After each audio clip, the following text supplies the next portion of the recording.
Welcome to Cornwall. I'm really excited about today's episode. I'm going to give you 5 simple tips to massively improve your chances of getting great photos every time you go on a shoot.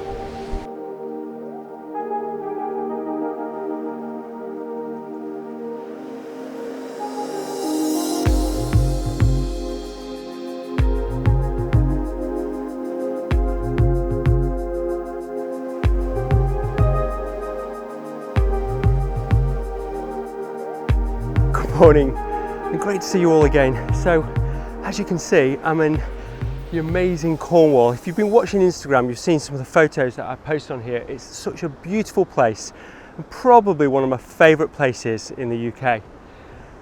So tonight I'm going to hike up the coast and talk about 5 things that I always do when I take any landscape photos.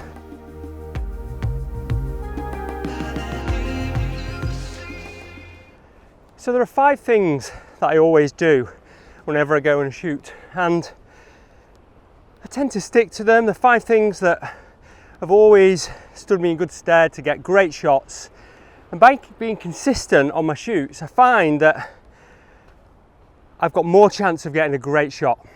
So one of the things that I've always liked is routine. I think having a set of things that you do on all your shoots helps, because there's one thing for sure, that landscape photography is never routine. Things always change, you never get what you set out to get. But if you can keep some things constant, then you've got a better chance of adapting to those conditions. You know, if you can understand your camera, you understand composition a little bit more, do the same things every time, then that can make a real big difference to getting the shot that you want to get at the end of the day.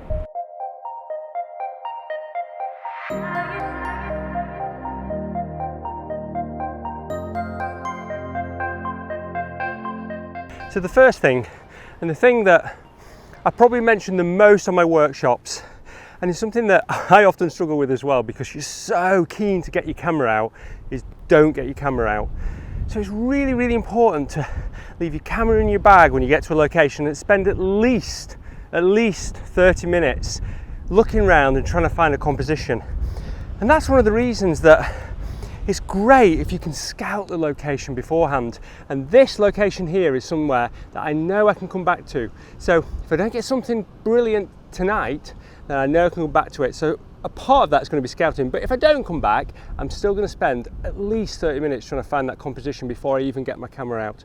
The only exception to that is obviously if the light changes and there's suddenly something spectacular, but more often than not there isn't, and it pays such dividends to just really look for that brilliant composition. If you do that, then you're going to be much more likely to get a great shot. So taking your bag off and just putting it down and not taking your camera off and taking in surroundings has so many benefits. You need to just stop thinking so much about your camera, but more about the surroundings. Because what you're trying to do is tell a story, and if you don't understand the surroundings, you don't understand the story you're going to tell, then you're just going to struggle to get a really good image. And what you want to do is not react to the light and try and find a composition for the light, but rather find a composition and wait for the light.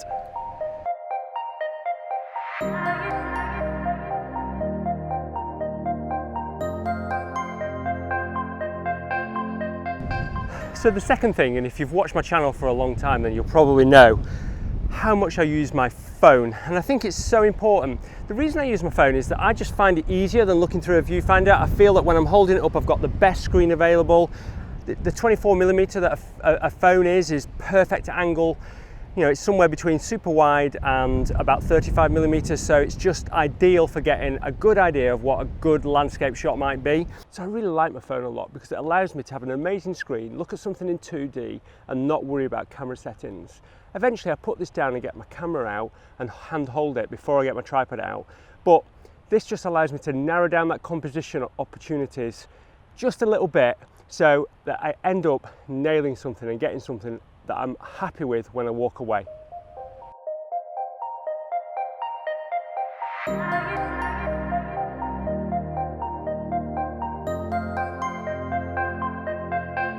So the third thing that I always do is decide whether I'm going to use foreground as my main part of my image, or the sky. So sometimes the sky's amazing and I won't use much foreground. And this is more with a wide angle lens than other lenses, but it does matter with other lenses as well. But with wide angle lenses, which is predominantly what I use for my landscape shots, then I want to decide whether I'm going to use more foreground or more sky. So in this particular shot here, you can see that there's going to be a lot of foreground because the sky's blue, it's not that interesting, so I don't want to include it. I know today that was always going to be the case. There isn't a huge amount of fantastic sky. Now, even though it's a sunset, I'm not going to be shooting towards the sun. I'm going to be using that amazing light to light up the landscape. So deciding whether I'm going to use the foreground or the sky is so important, and it really does make a difference. But you don't always have to point your camera down. Obviously, foreground or sky, and sometimes a combination, but often the sky is really amazing as well. Take this shot that I shot when I was in Iceland. I didn't have any foreground in it. The sky was amazing and I wanted to tell that story, so I just pointed my camera up and got majority sky in it, and that was what told that story. But if you can think about sky or foreground, it does help you try and sort of limit the options that you've got for your composition and try and work on something that might just be a little bit better. Once I've done that, then I frame the image and I can talk about point 4.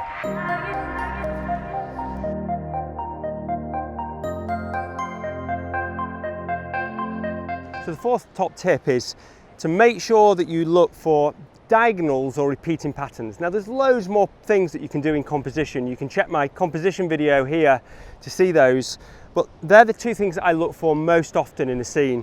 What I want to try and do is try and get elements of the landscape that are repeating throughout the image. So in this particular image, I've got these rocks, and I've got rocks in the mid-ground, rocks in the mid-foreground, and then rocks in the foreground.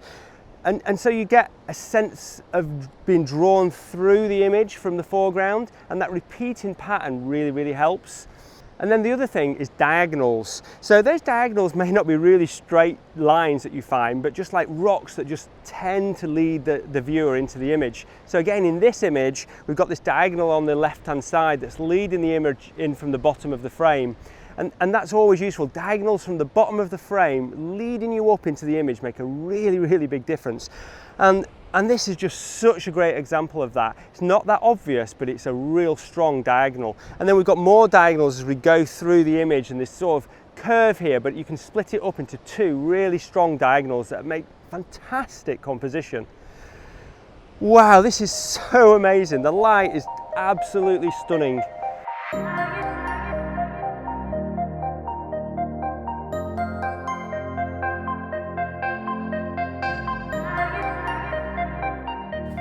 So the fifth thing, and probably the most important thing, and this is something that I've always done, but the phrase I really like that Greg Whitten used, is an amazing landscape photographer. I'm sure you've seen some of his photos.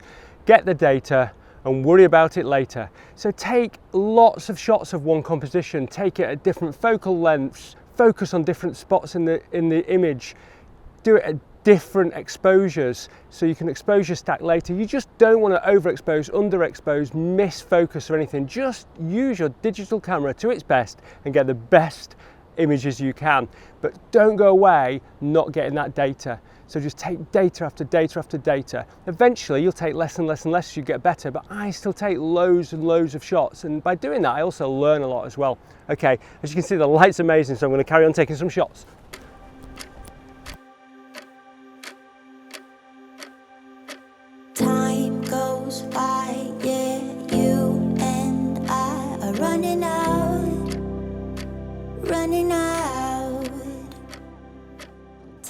The final thing, the sixth tip in this 5 tips, is just enjoy it. I've just run around and I think I forgot to enjoy it a little bit then, so I've stopped taking any photos. There's probably a few more photos to take, certainly down there where the waves are crashing up, but I'm just going to leave it. So I'm just going to sit down and really just enjoy an amazing sight. I mean, look at the clouds behind me, the sun's going down. I'm going to have a Kit Kat, chunky Kit Kat, my favourite. I don't like those thin Kit Kats, like chunky Kit Kats. I'm going to have this, enjoy it, It was a quick video this week. I wanted to share these 5 things with you because I think they're really important, and I do them every time I go on a shoot. And if you're lucky enough to get some light like this, if you follow those 5 tips, then I think you'll find you definitely get some better shots. Anyway, until next Sunday, bye.